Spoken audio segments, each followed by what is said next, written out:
the better, or walking, or scooting. Let's take a look at the highlights from what was a super fast Trek Night Riders Criterium around Victoria Square. Not surprisingly, right from the gun, it was on.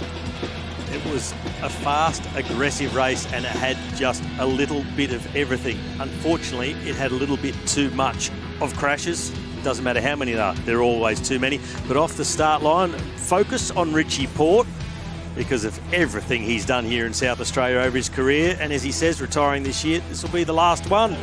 So make sure you get out and give him a shout. But now it's Criterium time, and it was down to the sprinters to try and keep everything under control with their teams because the breakaway attempts were coming thick and fast. Stephen Robb was one of the earlier ones to go, the big figure from Cycle House Racing, and they were aggressive early, but then there were lots of falls. One of the big crashes into turn one, the sharpest turn on the circuit, missing the apex, sliding away, taking a bunch of riders down as well. A few turned in there for a cheeky, I'll get a lap out as well.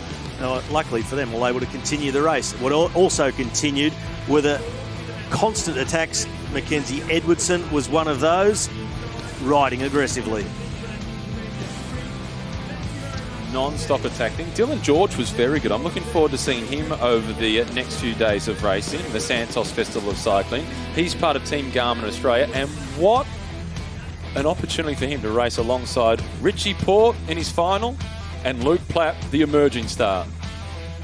Dream come true for some of these young riders, and the NRS teams getting an opportunity to race here at the Santos Festival of Cycling. They are relishing it, and they're using every opportunity they get to go on the attack, make a name for themselves, try and make the race hard. And it was one of the young riders from Oliver's Real Food Racing, got a good gap, but behind him Luke Durbridge on the chase, and then further back on the left against the barriers. And eventually that road came to an end over the bars, and this caused an enormous pile-up that went all the way across the straight. And it was number 154, Liam Walsh, who was the man who went down first.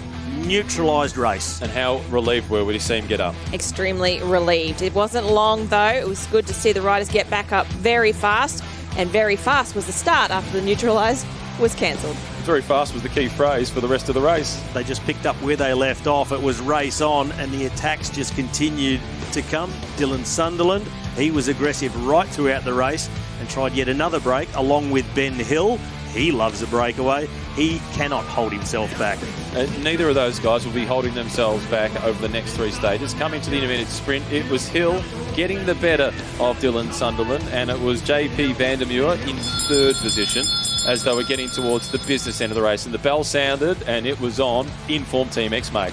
Battle of the lead-out trains, but at the end it was Brenton Jones for Inform Team X-Mate with his teammate Blake Quick in the wheel. Then it was Cam Scott, and plough right. Scott stepped out early, but biggest step was Blake Quick.